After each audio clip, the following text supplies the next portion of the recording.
Good morning, gentlemen, and Happy New Year to those of you who have not tuned in since we've moved into 2022.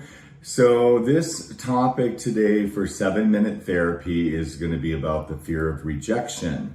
Since we've been working on our goals, and mostly with clients when they do their goals each year, we talk about the fear of rejection because they're afraid to put them into action and to implement their plans, especially when it comes to dating or pursuing a relationship. So we're going to talk about some of the things that are associated with that fear of rejection, which again is a big issue. And I understand that, getting rejected, really stings, and it's, especially when you're younger, you take it so seriously. And I don't want to minimize it, but at the same time, I want to give you some tough love around that, because I know that society and parents and teachers and, over the last 20 years, there's just been a lot of coddling and making it seem like rejection should not be a part of life. But you know what? It really is.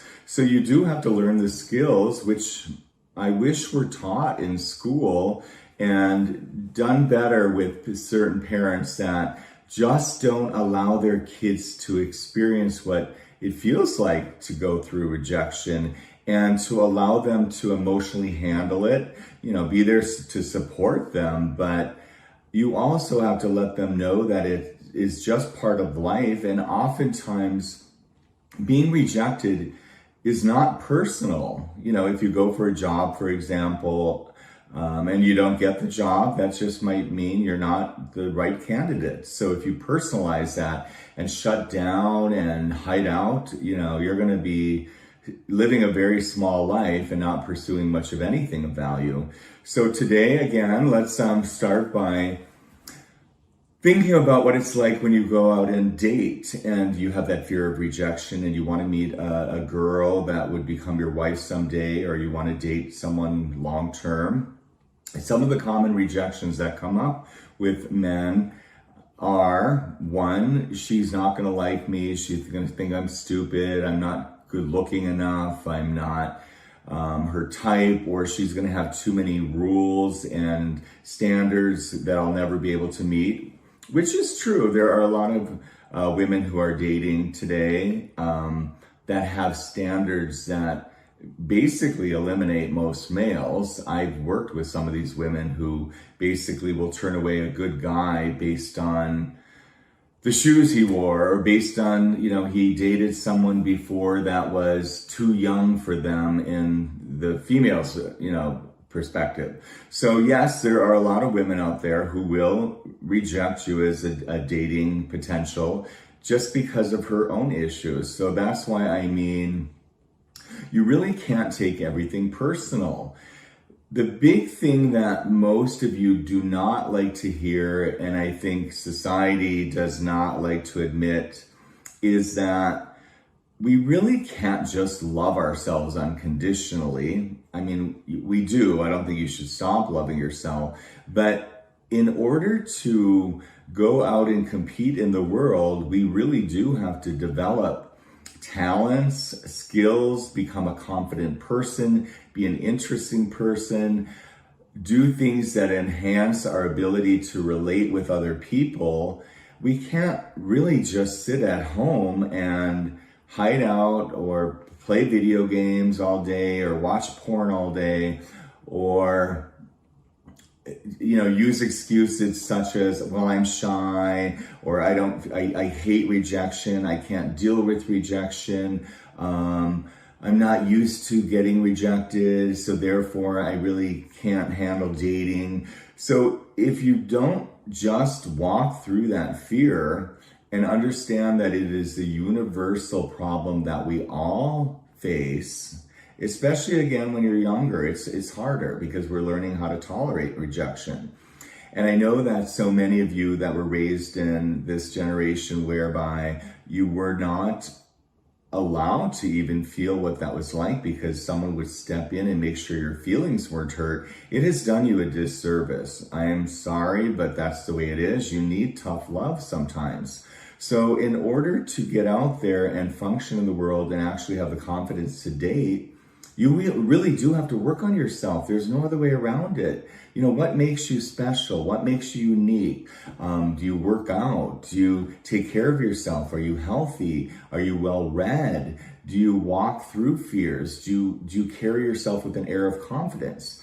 And I know a lot of younger males were raised by women in single-family homes, and they did not have a father necessarily that would push them and allow them to develop a lot more of their innate masculine traits. I know there's a war on masculinity for God knows what reason.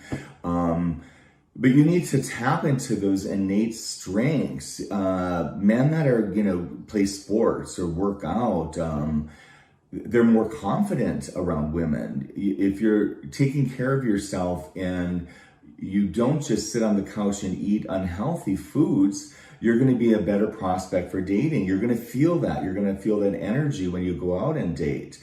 If you really don't do much to better yourself and you're whining and complaining because you're being rejected or because no one is interested in you, you may want to take a good hard look in the mirror also and ask yourself, why am I not doing anything about this?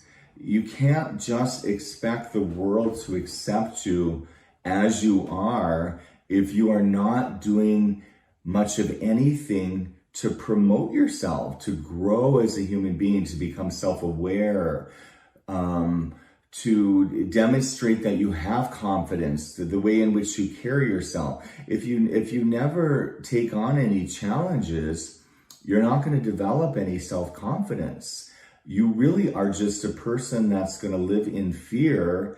And oftentimes I know your parents support that and, basically say, I know it's rough out there. You shouldn't have to deal with rejection. You're a wonderful, amazing person. I don't understand why they won't hire you. When the truth is, we do need some criticism, and what do they call it? The type of criticism, constructive. And regardless, we need feedback. We need people to be honest with us and have our friends tell us that, okay, you're being too picky or you're being too wimpy. Get out there and go on that date. So if you are afraid of rejection, get over yourself. Seriously. We all have to do this. It does not make you unique. You are not a unique person who's entitled to not feel rejection. Trust me, it's not as personal as you think. And the more you go out there and walk through that fear, the better you will be at handling it. And again, there's no easy way to get around this. You walk through what you're afraid of. If what you're afraid of controls you, you never get better. You don't. You just end up being one of those people that lives a very small life. You complain and you feel sorry for yourself and you pity yourself and you resent other people. Instead of wondering, okay, what is it about me that I need to change so that I can go out there and take my piece of the pie? So go get it, gentlemen. Do not try to hide from the fear of rejection. Walk through the fire. Go for it. That's my message for today. Thank you.